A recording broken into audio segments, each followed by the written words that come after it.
Assalamualaikum warahmatullahi wabarakatuh. Halo pemirsa dimanapun kalian berada, salam sejahtera untuk kita semua. Semoga kita semua dalam keadaan sehat dan tetap dalam lindungannya. Kali ini saya akan membawakan cerita inspiratif dan menarik yang sayang untuk dilewatkan. Semoga kisah ini bisa memberikan manfaat dan pelajaran untuk kita semua.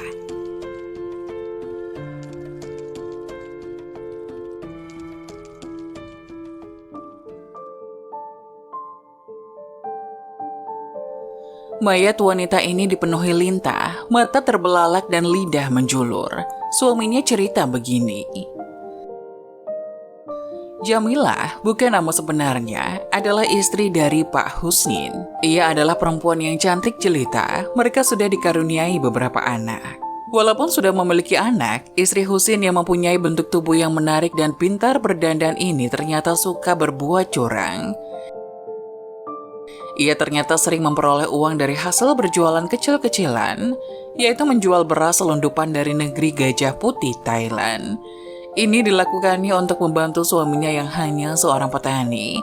Saat itu, aktivitas penyelundupan beras tidak dikawal oleh pemerintah seperti saat ini, sehingga beberapa wanita ramai-ramai ikut berjualan beras selundupan dari Thailand. Husin, suami Jamilah yang telah berumur 50 tahun pun merestui pekerjaan istrinya. Husin juga terlihat tak selincah istrinya. Ia berjiwa lembut serta menurut apa saja istrinya tanpa ada banyak bantahan. Namun makin lama fungsi Husin sebagai kepala keluarga semakin menghilang.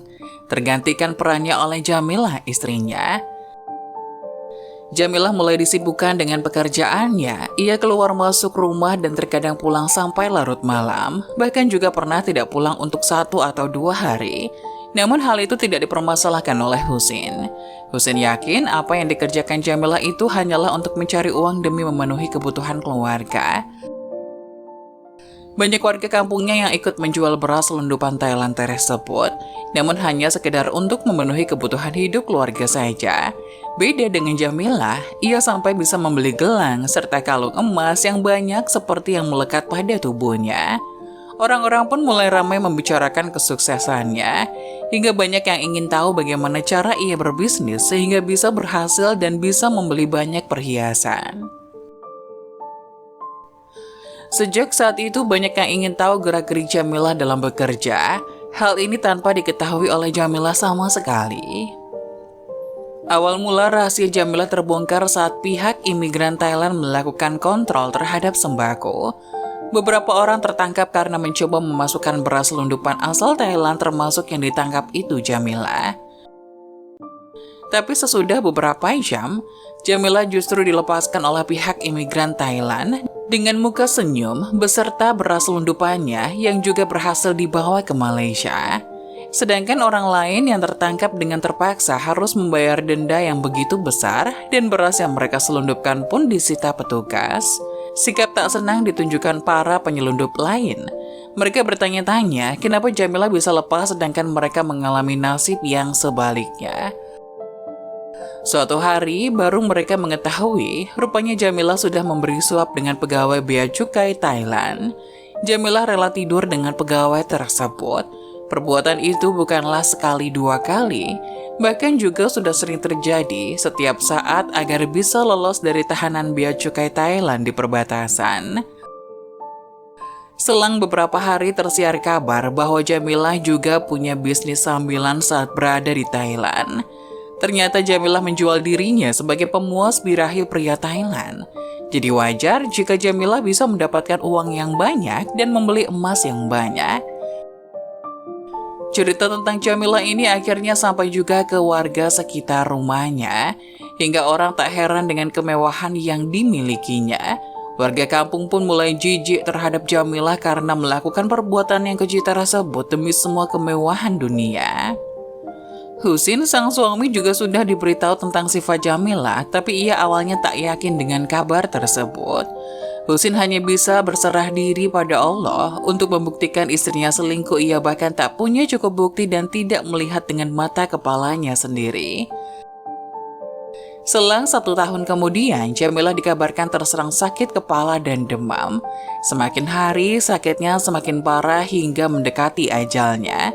Pada saat sakaratul maut, ia bahkan menggonggong seperti anjing, lebih kurang 10 kali sebelum meninggal dunia. Jamilah meninggal dalam kondisi yang mengerikan, matanya terbelalak dan lidahnya menjulur keluar. Tubuh Jamilah juga mengeluarkan bau tak sedap seperti bangkai, padahal baru beberapa jam ia meninggal. Sanak keluarga yang menyaksikannya pun ikut merasa aneh atas perilaku Jamilah yang menggonggong seperti anjing sebelum kematiannya. Saat dikafankan, liang lahat untuk Jamilah pun diukur dan digali, hingga tibalah waktu untuk Jamilah dimakamkan. Saat jenazah Jamilah dimasukkan ke liang lahat, mendadak ukuran lubang kuburan dikabarkan mengecil. Mayat Jamilah tidak muat masuk ke dalam lubang tersebut, padahal awalnya sudah diukur dan pas. Kejadian itu terulang sampai 3 kali tapi masih kurang panjang juga, hingga akhirnya jenazah Jamilah dipaksakan supaya bisa masuk ke dalam liang kuburnya. Saat selesai prosesi pemakaman, pihak keluarga dan warga pun pulang.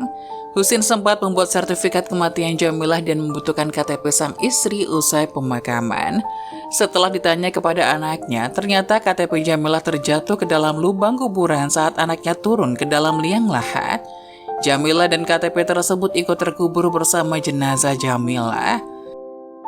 Husin pun emosi dan memarahi anak perempuannya hingga dengan sangat terpaksa memanggil penggali kubur untuk kembali membongkar kuburan. Baru saja kuburan akan digali, alangkah terkejutnya sebagian orang termasuk Husin melihat jenazah Jamilah sudah dipenuhi oleh seekor hewan seperti lintah, namun memiliki taring yang menggigit tubuh jenazah Jamilah. Husin lalu membuang lintah tersebut, namun setiap kali dibuang, lintah yang lain keluar dan kembali menggigit tubuh Jamilah. Kemudian dengan sangat terpaksa tubuh Jamilah dibaringkan hingga tangan bisa masuk. Husin bisa masuk di dalam kain kafan untuk mengambil KTP yang melekat di dalamnya. Sekali lagi, keanehan terjadi. Ternyata ada ribuan ekor ulat seperti lintah yang bertaring yang ada di bawah jenazah itu. Secepatnya jenazah ditimbun kembali setelah berhasil mengambil kartu identitas tersebut. Tak dapat dibayangkan apa yang sesungguhnya yang terjadi yang Allah tunjukkan atas kejadian itu. Itulah azab yang Allah tunjukkan atas perbuatannya di dunia, apalagi azab di akhirat kelak. Na'udzubillah.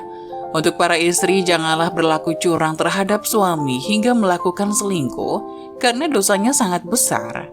Semoga menjadi pelajaran dan iktibar bagi kita semua agar tidak terjadi pada diri kita ataupun keluarga kita.